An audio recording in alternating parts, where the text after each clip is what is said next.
Assalamualaikum warahmatullahi wabarakatuh. Berjumpa kembali dengan Ibu Siti Yulaika dalam pelajaran IPA. Pada kesempatan ini, kita akan membahas tentang peristiwa fertilisasi dan kehamilan pada manusia. Kemarin kalian sudah mempelajari tentang organ reproduksi manusia, baik organ reproduksi laki-laki maupun organ reproduksi perempuan. Nampak di gambar, ini merupakan organ reproduksi perempuan. Kita perlu ingat kembali karena nanti disinilah akan terjadi peristiwa fertilisasi dan kehamilan. Di sini nampak bagian dari organ reproduksi perempuan ini adalah rahim, kemudian dinding rahim atau endometrium, kemudian ada fimbre, kemudian ada infundibulum, ini oviduk atau tuba Fallopi, dan ada sepasang ovarium. Ovarium merupakan tempat terjadinya peristiwa oogenesis, yaitu pembentukan sel telur atau ovum. Anak-anak, kalian masih ingat mengapa seorang wanita bisa terjadi peristiwa yang namanya menstruasi? Menstruasi bisa terjadi apabila sel telur yang keluar dari ovarium menuju oviduk ini tidak terjadi peristiwa pembuahan atau fertilisasi, atau ovum tidak dibuahi oleh sel sperma, maka wanita itu akan terjadi peristiwa menstruasi. Lalu pertanyaannya, bagaimana jika sel telur yang ada di oviduk ini dibuahi oleh sel sperma? Nah, maka akan kita lihat di sini. Pada ovarium tadi sudah menghasilkan sel telur. Sel telur bergerak menuju ke oviduk atau tuba Fallopi. Maka apabila sel telur ini nanti ketemu dengan sel sperma, akan terjadi peristiwa yang namanya adalah fertilisasi, yaitu terjadi peleburan inti sel telur dengan inti sel sperma sehingga terbentuk zigot. Nah, sekarang pertanyaannya, bagaimana sel sperma bisa bergerak menuju atau menemui sel telur? Kalian perhatikan gambar dari sel sperma. Yang pertama adalah kepala sperma. Kepala sperma ini terdapat akrosom yang terdapat pada ujung kepala sperma. Ini berfungsi untuk menembus dinding sel telur atau menembus dari ovum. Sedangkan ada leher sperma di sini. Leher sperma ini di sini terdapat mitokondria sebagai penghasil tenaga. Sedangkan di sini bagian ekor ini sebagai alat pergerakan menuju sel telur. Pada sel sperma ini ada flagela yang bergerak memutar untuk menggerakkan tubuh dari sperma dalam cairan yang ada di tuba Fallopi. Kemudian sel sperma yang masuk ke dalam saluran reproduksi wanita ini jumlahnya berjuta-juta. Tetapi hanya ada satu sperma yang bisa membuahi ovum atau sel telur. Nah, pada saat ada satu sel sperma yang sudah berhasil menembus ovum, maka secara otomatis ovum ini akan menyusun suatu bentukan atau lapisan yang melindungi diri sehingga sel sperma lainnya tidak dapat menembus ovum. Maka dikatakan bahwa hanya satu sel sperma saja yang berhasil menembus dinding ovum. Nah, sekarang bagaimana sel sperma dapat mendeteksi keberadaan dari sel telur atau ovum? Yang pertama, sel telur ini menghasilkan suatu senyawa kimia, yaitu hormon progesteron, sehingga sel sperma bisa mendeteksi keberadaan ovum. Di samping itu, adanya perbedaan suhu antara ovum yang berada di tuba Fallopi ini memiliki suhu yang lebih tinggi daripada sel sperma, sehingga menyebabkan pergerakan sel sperma untuk bisa mendeteksi keberadaan dari sel telur. Karena tadi ada perbedaan suhu sehingga mendorong pergerakan sperma untuk masuk ke tuba Fallopi. Kita lihat, jika sudah terjadi peristiwa fertilisasi, maka akan terbentuk zigot. Zigot mengalami pembelahan menjadi 2, kemudian menjadi 4 sel dan seterusnya. Pembelahan ini terjadinya di tuba Fallopi. Kemudian akan terjadi pembelahan lanjutan. Zigot terus membelah sehingga membentuk sekumpulan sel seperti buah anggur yang disebut morula, tampak di gambar. Morula terus mengalami pembelahan sehingga terbentuk blastosit. Bentuknya seperti ini.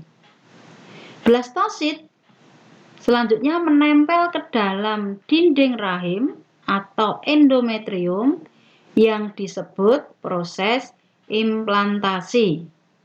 Apabila sudah terjadi proses implantasi, maka seorang perempuan dikatakan mengalami proses kehamilan. Saat proses kehamilan, nanti kita akan mempelajari tahap perkembangan embrio. Zigot yang terbentuk setelah terjadi fertilisasi akan melakukan pembelahan, selanjutnya berkembang menjadi embrio. Embrio nanti akan bergerak menuju rahim, kemudian tertanam atau terimplantasi ke dalam endometrium. Adapun perkembangan embrio selama kehamilan ini dibagi menjadi 3, yaitu trimester pertama atau 3 bulan pertama, kemudian trimester kedua yaitu 3 bulan kedua, kemudian ada trimester ketiga atau 3 bulan ketiga. Yang biasanya kehamilan itu 9 bulan lebih 10 hari. Pada trimester pertama, periode terbentuknya hampir seluruh organ tubuh. Jadi pada trimester pertama ini hampir semua organ tubuh terbentuk atau sering disebut dengan organogenesis. Pada trimester ini embrio mengalami paling rawan terhadap kerusakan, rentan terhadap radiasi, obat-obatan, maupun alkohol. Sehingga pada 3 bulan pertama, seorang ibu hamil itu sebaiknya menghindari obat-obatan, radiasi, alkohol, rokok untuk menghindari tidak terjadi cacat atau gangguan kesehatan pada embrio atau janin. Kemudian pada trimester kedua, yaitu antara memasuki bulan keempat, 5, dan 6, ini terjadi perbesaran ukuran janin dan perbaikan struktur menjadi lebih detail atau lebih lengkap. Kemudian pada trimester ketiga, ini terjadi pertumbuhan ukuran bayi yang sangat pesat untuk mendapatkan kekuatan menghadapi hidup di lingkungan luar. Jadi nanti jika keluar dari rahim, bayi ini sudah bisa menghadapi lingkungan yang baru. Nah, untuk lebih jelasnya perkembangannya akan kita lihat pada umur 35 hari. Ini ukuran embrio kurang lebih 7 mm. Embrio telah memiliki bakal tulang belakang, kemudian otak dan sumsum tulang belakang mulai terbentuk. Kemudian pada umur 63 hari, embrio sudah memiliki struktur yang lengkap dan dapat disebut sebagai janin.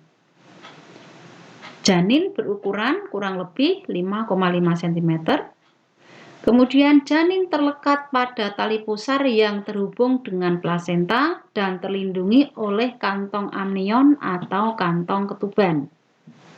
Otot, tulang belakang, tulang rusuk, lengan, dan jari sudah mulai terbentuk. Janin sudah dapat menggerakkan lengan dan kaki serta memutar kepala. Pada akhir trimester pertama, janin terlihat seperti miniatur manusia. Jenis kelamin biasanya sudah tampak dan detak jantung dapat dideteksi. Kemudian pada umur 98 hari, ukuran janin kurang lebih 6 cm. Pada trimester kedua, plasenta banyak menghasilkan progesteron untuk menjaga proses kehamilan. Sedangkan pada umur 140 hari, ukuran janin kurang lebih 19 cm dengan berat badan janin sebesar 0,5 kg. Janin telah terlihat seperti bayi, jari tangan dan jari kaki sudah terbentuk. Pada bagian ujung jari sudah tumbuh kuku, telah memiliki alis dan bulu mata. Permukaan kulit ditumbuhi oleh rambut dan mulai bergerak aktif. Pada akhir trimester kedua ini, mata janin sudah membuka dan mulai terbentuk gigi. Nah, sekarang akan kita lihat pada trimester ketiga, yaitu sistem sirkulasi dan respirasi mengalami perubahan yang memungkinkan untuk bernafas dalam lingkungan luar karena bayinya siap keluar. Janin mengembangkan kemampuan untuk mengatur suhu tubuh sendiri, kemudian tulang mulai mengeras, otot mulai menebal, dan pada saat lahir ukuran bayi sekitar 50 cm dengan berat badan sekitar 2-3 kg. Pada proses kehamilan, nanti akan terbentuk membran kehamilan. Yang pertama adalah saccus vitellinus, merupakan kantong kuning telur yang berupa pelebaran endometrium yang berisi persediaan makanan bagi embrio. Kemudian membran yang kedua adalah allantois, selaput yang membentuk tali pusar berisi pembuluh darah yang menghubungkan embrio dengan plasenta, berfungsi saluran pengeluaran zat sisa dari embrio. Kemudian yang ketiga adalah karyon, merupakan membran terluar pada embrio. Dengan jaringan endometrium, ibu membentuk plasenta yang berperan dalam pertukaran gas, makanan, serta zat sisa antara janin dan ibu. Kemudian yang keempat adalah amnion, merupakan kantong berisi cairan tempat embrio melayang-layang dengan fungsi yang pertama memberi ruang gerak Yang kedua, pelindung janin dari benturan dengan dinding rahim. Kemudian yang ketiga, cadangan cairan dan nutrisi bagi janin. Kemudian menjadi inkubator atau pengatur suhu alami. Kemudian membantu proses kelahiran dan sebagai pendeteksi kelainan keturunan atau genetik pada janin.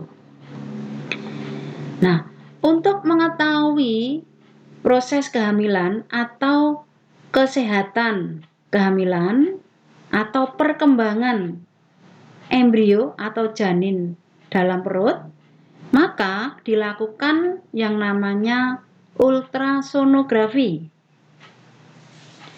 Ultrasonografi merupakan teknik diagnostik pencitraan menggunakan gelombang ultrasonik yang digunakan untuk menggambarkan organ internal atau organ dalam untuk keperluan medis atau keperluan kesehatan. Salah satunya adalah untuk mengetahui perkembangan janin selama proses kehamilan. Jadi, dengan melakukan ultrasonografi atau sering dikenal dengan USG, maka kita dapat mengetahui satu, perkembangan janin dalam kandungan. Yang kedua, posisi janin. Kemudian yang ketiga, bisa juga digunakan untuk mengetahui jenis kelamin dari janin atau bayi. Di sini nampak hasil dari proses USG, nampak bayi di dalam rahim ibu. Maka dengan teknologi kita bisa memantau perkembangan dan kesehatan janin di dalam kandungan. Demikian materi yang bisa kami sampaikan. Semoga dapat memberi wawasan kepada kita semua, menambah pengetahuan, menjadi tambah pintar dan tetap semangat belajar IPA. Jangan lupa like dan subscribe. Terima kasih. Saya akhiri. Wassalamualaikum warahmatullahi wabarakatuh.